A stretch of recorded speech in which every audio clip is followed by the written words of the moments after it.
Hey there, everybody. Thanks for tuning in again. So, the lesson that we have here is the next step for you with regard to mastering the family class. Now, remember that the family class is an incredibly important aspect of your ICCRC full skills exam.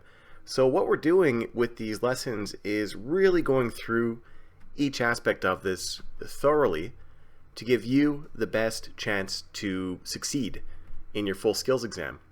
Now, you'll notice in Regulation 117 that there are quite a few little details in there.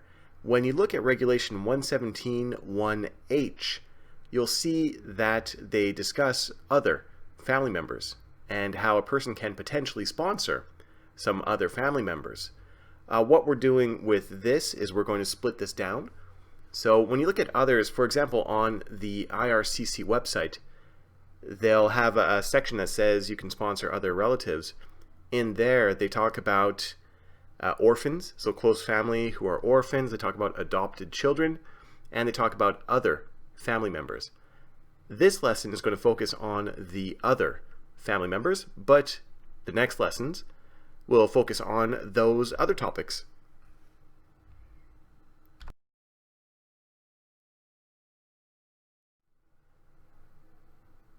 Now, in some of your programs, so if you're studying at maybe Academy of Learning or Humber or one of those other great schools that offer the Immigration Practitioners program, I know a lot of your teachers refer to this as the lonely family member. You don't really see this on the government websites or in IRPA, but it makes perfect sense because it really describes the type of person who can sponsor other people through this program.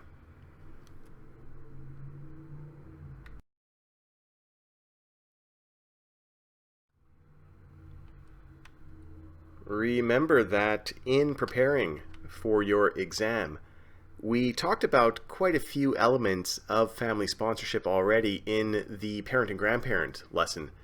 So remember, we have all of those general requirements. We'll just really go over this right at the end of this lesson as well. So you have those general requirements that both the sponsor and the person being sponsored need to meet. Remember, you have the undertaking and the agreement. Now, we covered this really thoroughly in the previous lesson, but one of the beautiful things about family class is that those general requirements, the undertaking, the agreement, they go across the board in general anyways in family class. We have admissibility. Remember, this is, of course, in terms of the people entering Canada, so they need to do a criminal record check, a medical check as well.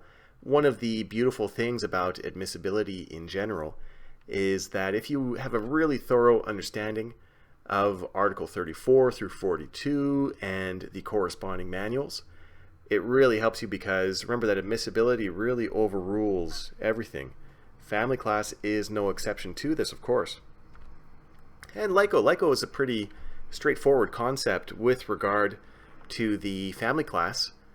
And now that you've gone through the previous lesson on parents and grandparents, you should have a pretty good grasp of this because these elements will definitely come up again and again and again as you are studying the family class more and more and more. Now, you have some other pieces of the puzzle that you need to know about and need to really master in order to be successful in your full skills exam. We've covered parents and grandparents already. Now we're focusing on other. As I said right at the start here, so other is really related to three areas. Now you have orphaned close relatives, which will be the next lesson. You have adoptions, which will be a lesson later on as well. And you have, finally, last resort family class. Sometimes it's called the lonely family member. Of course, you have children and spouses as well in mastering this program. Now, one of the beautiful things about family class, again, is that it's pretty concise in terms of being able to split up the sections and be able to really study those sections thoroughly because it helps you to kind of make this whole big topic of family class more manageable for your studies.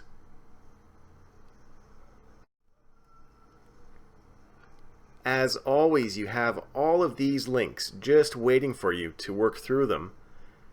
The best one is right at the top here.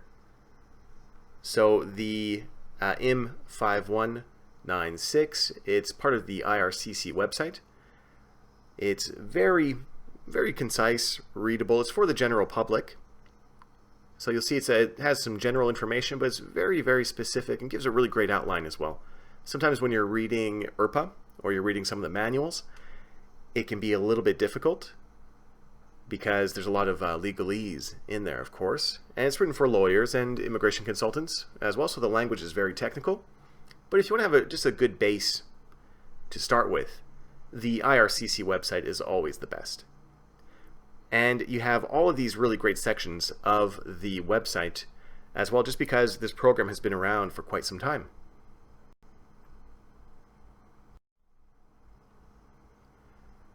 OP2 and IP2 talk about this lonely family member as well. And remember, those are, even though they're a little bit outdated at this point, they're really, really great just to help you again get that base knowledge with regard to family class, especially in terms of procedures. And of course, this is in your IRPA and your regulations, Regulation 117, 1H, and 130 all the way through 133, and a couple of articles beyond that even. Now remember that Regulation 117, in general, you really need to read through that, you really need to master it, because it has a lot of tiny little tricky details in there.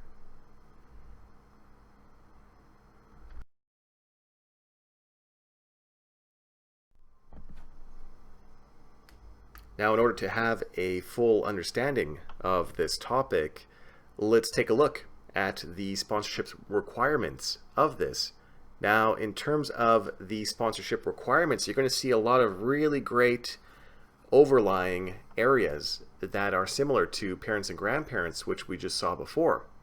Now, this is, of course, really great for you, because if you can understand a couple of those major topics that relate to a lot of the programs within family class, then it's going to really help you in your exam, because you have some knowledge that really relates to a lot of different areas and can potentially be on the exam.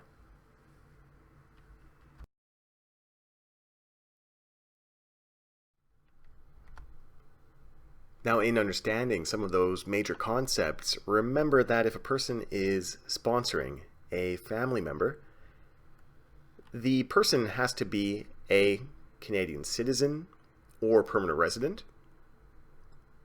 The person has to be 18 or older. In general, there's a slight exception with spouses, but the person has to be residing in Canada and, of course, file an application. Now that, again, is the first step. It's the first requirement in order to sponsor somebody under the family class.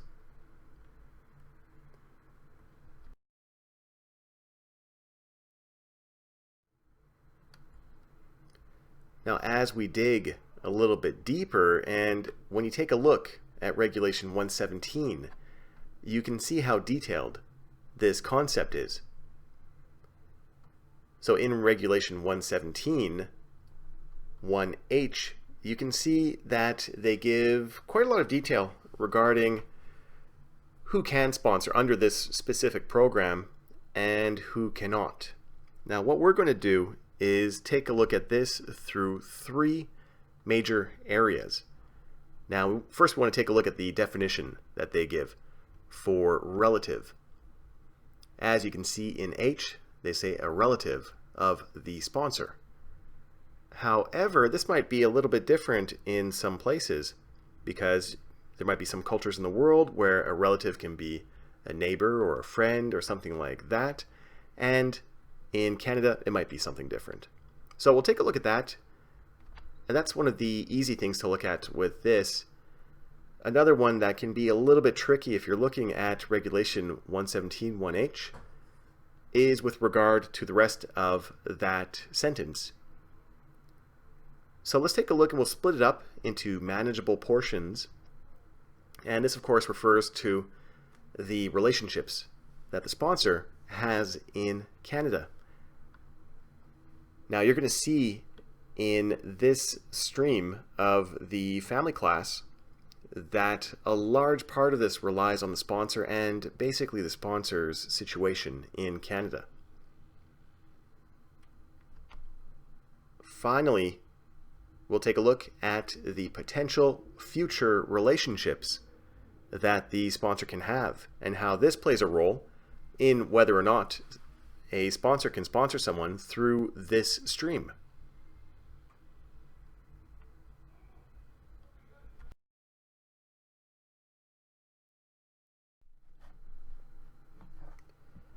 So let's take a look first at the definition of relative. Now, when I say relative, of course, I mean in the family sense. Now, this definition is given from the IRCC. When we look at Regulation 117, we can see right at the beginning that they say a relative of the sponsor. And if you remember, after this, there's that big section specifying the relationships that a person can have and cannot have in order to sponsor someone under this program. Now, when you look at your IRPA and your regulations, Regulation 2 gives the definition of relative, and you can see it just says a person who is related to another person by blood or adoption.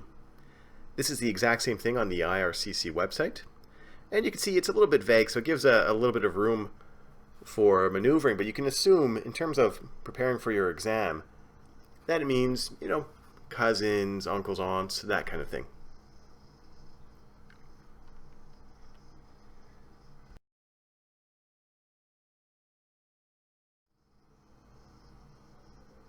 Now, the other area for us to look at with regard to understanding Regulation 117 1H has to do with the rest of that sentence. So we could see that they give us quite a few options. Now, they tell us basically what who the spouse cannot have as a permanent resident or Canadian citizen. Now, they say spouse, common law partner, conjugal partner, basically nuclear family, as we can see, so child, mother, father, relative of that child, etc., etc., etc. I've got an easier way for us to do this. Now, on the website, because remember the website for the IRCC, that's for the general public. So instead of trying to figure out sort of a map of who is considered family for this person who's not, you could go to the IRCC website, and that link is right here. It's just below this video if you're watching it on fullskillsexamprep.com, and you can just work your way through that. Of course, to make it even easier for you, all of this is on in your testy data booklet, so everything's there ready for you, because something like this, I mean, that's a sentence with probably 40-50 words, and it can be a little bit tricky for you. Now, we have all those relationships to look at, but the big topic here really is the status of those people.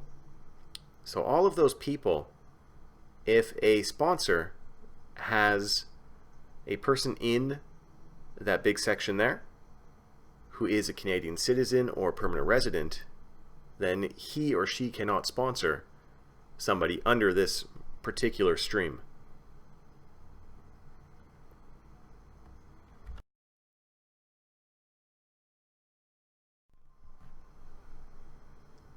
Now, just to make this a little bit easier, we can see that a person who wants to sponsor a family member through this specific stream within family class, that sponsor or that potential sponsor cannot have a son or daughter, parent, grandparent, brother or sister, uncle or aunt, nephew or niece who is a Canadian or permanent resident. Now, if this sponsor has, let's say, an aunt who's a Canadian citizen, then this person cannot sponsor somebody through this specific little stream within the family class.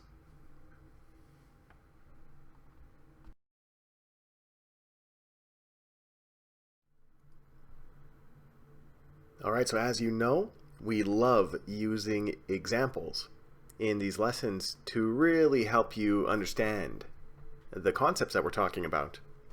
Now, what I want you to do with this is, as you can see, this is the same family that we used in the previous example, but now we're going to look at this family through a different concept. And that concept is with regard to the lonely family member. What I want you to do is take a few seconds and just think about who, in this scenario, can sponsor who as a lonely family member.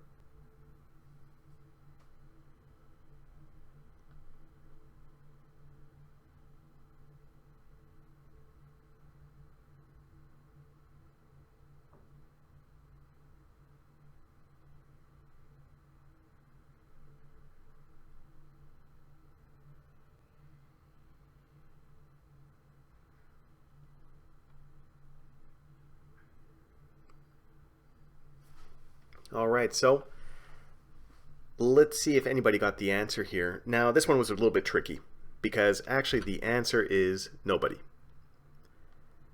Now, there isn't anybody here who can sponsor anybody as a lonely family member. And you probably know why. So in this case, the sponsor cannot have a Canadian citizen or permanent resident, son or daughter, parent, grandparent, sibling, uncle or aunt, nephew or niece. Now we can see in here that pretty much everybody is somehow related to someone on this list who is a Canadian. So with this specific scenario, nobody can really sponsor anybody through this little stream within the family class.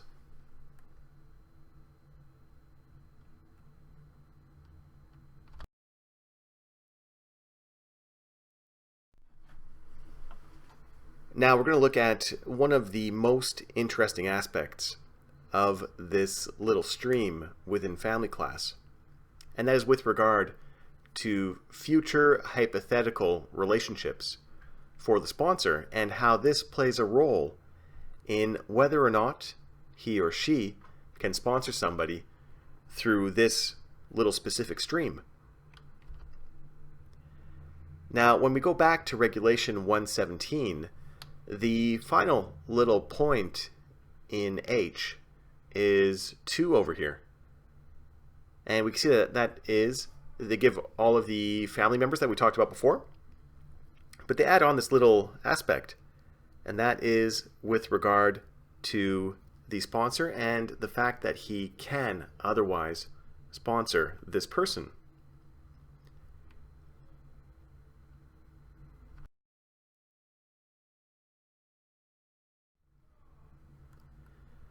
So when we take a look at this, we can build upon the previous idea that we looked at, and that is, of course, a sponsor who has a family member in Canada who is a Canadian citizen or permanent resident. But now we have to take a look at this a little bit further. So even if a sponsor does not have anybody who is within this range here, who is a Canadian citizen or permanent resident, they have to look at hypothetical situations in this aspect, and that is, of course, to see if the sponsor can sponsor a son, daughter, parent, grandparent, brother or sister, uncle or aunt, nephew or niece.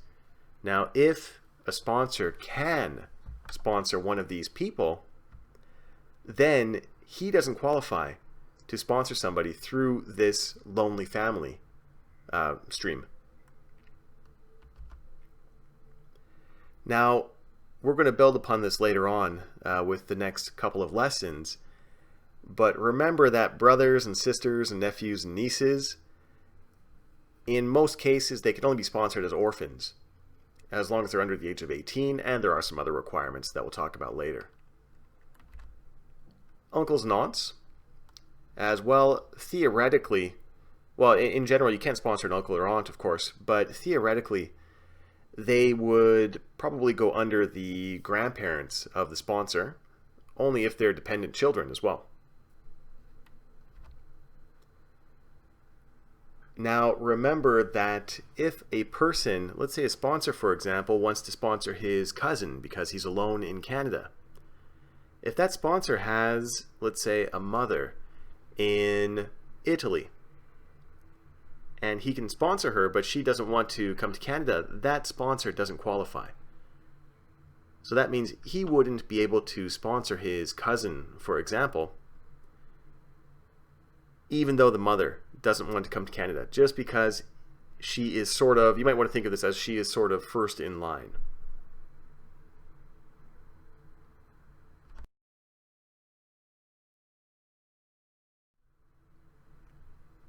Okay, so now that we have an idea of future relationships and future hypothetical relationships that play a role in whether or not a person can sponsor somebody through this little stream within the family class, let's do another little activity, and that will be to see who can sponsor someone as a lonely family member based on this new knowledge that we have. Now, in the scenario that we're looking at here, we've changed the citizenship of a few people. So now you can see that 3, 2, and 1 are Mexicans, and the person at number 4 is Canadian, and actually everybody else in the whole family are Mexican citizens as well. So now what I want you to do is think about whether or not the person who is at number 4 can sponsor anybody as a lonely family member.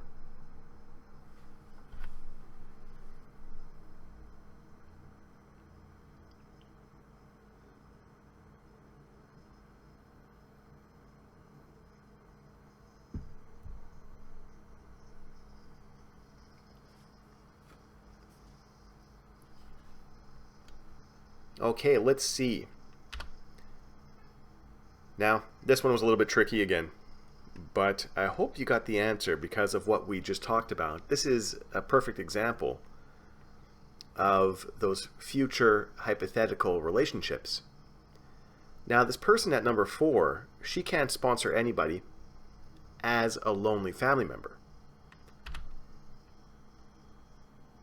Because remember that she could sponsor somebody in here. Now, she could sponsor her parents to immigrate. Now, that means even if the parents don't want to immigrate to Canada, that means that she cannot sponsor someone else as a lonely family member.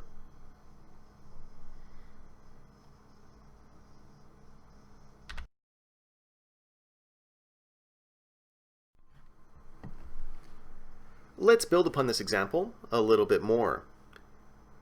Now, the parents at 5 and 6, let's pretend that they've passed away. What I want you to do now is think about whether or not that changes the situation for the person at number 4 with regard to whether or not she can sponsor someone as a lonely family member.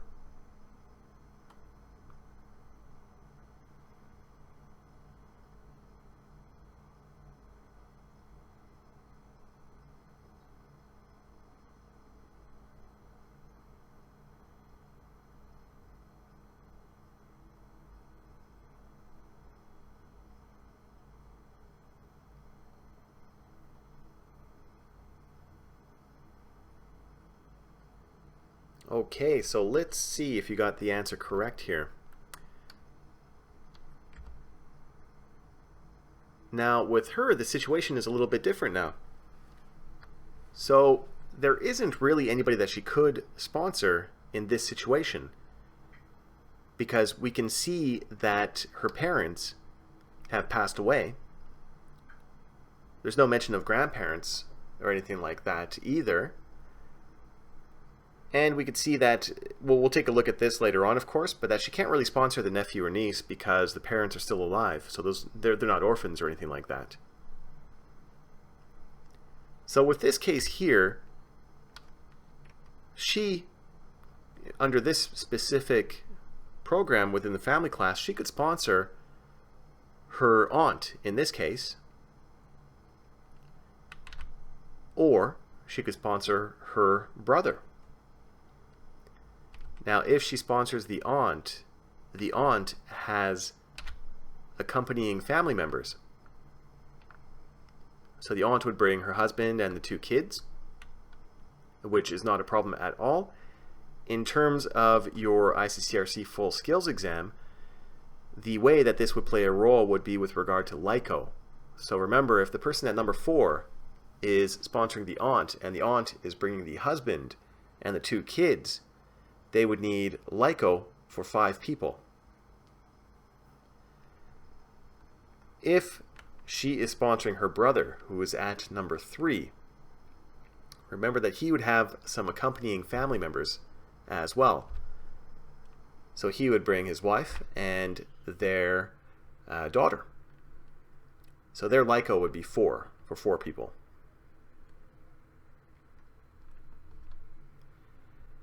Now, something important to remember is that the lonely family member, remember that she can only sponsor 1 person.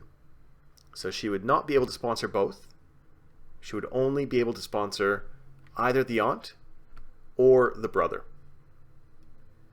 The accompanying family members, of course, would be with either the aunt or with the brother.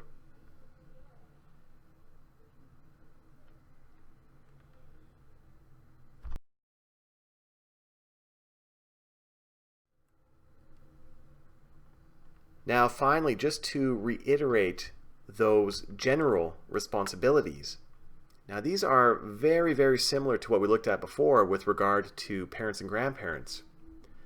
Someone can sponsor a family member if they are over 18, Canadian citizen, permanent resident. Of course, they have to live in Canada. The undertaking aspect of this specific stream is a little bit different from parents and grandparents that we saw before. Remember, with parents and grandparents, it was a 20-year undertaking. With this program, it's half of that time. So it's 10 years.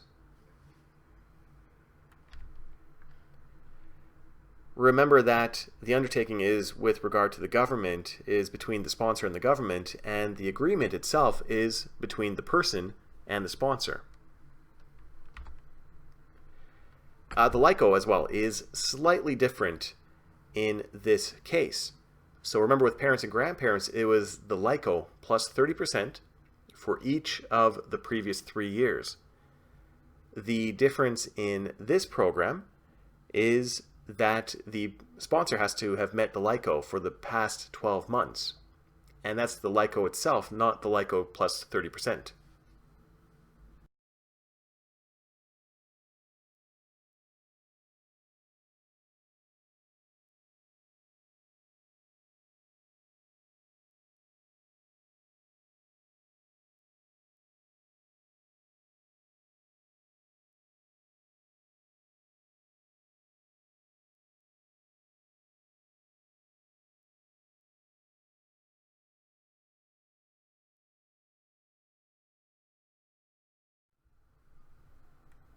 Okay, and remember that you have sponsor restrictions. We talked about this quite a bit, but this is a really great topic to completely master just because it goes across almost every single little tiny area of family class.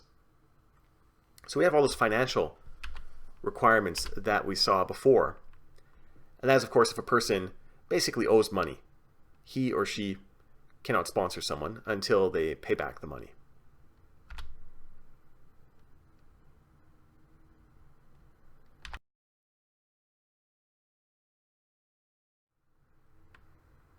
And remember, the second aspect of restrictions with regard to who can sponsor and who cannot sponsor is if a person committed a crime.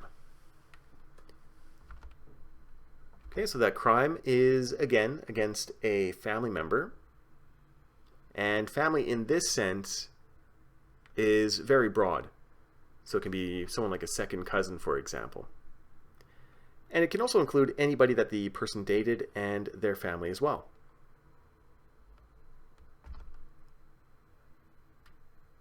Obviously, anybody in prison or who has a removal order cannot sponsor.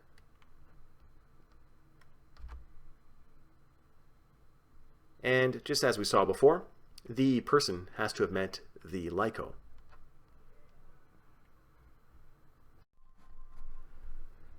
As always, a very big thank you for tuning in. I really appreciate all of your hard work. Remember that all of these little areas of family class are interlinked. So we saw an example before when we looked at parents and grandparents about how if a person has a good understanding of this lonely family member stream, then it would help them to understand how to answer a question that was really focused on parents and grandparents. Now, in your full skills exam, of course, a lot of these areas are interlinked. So you have to be able to really show a great understanding of each area.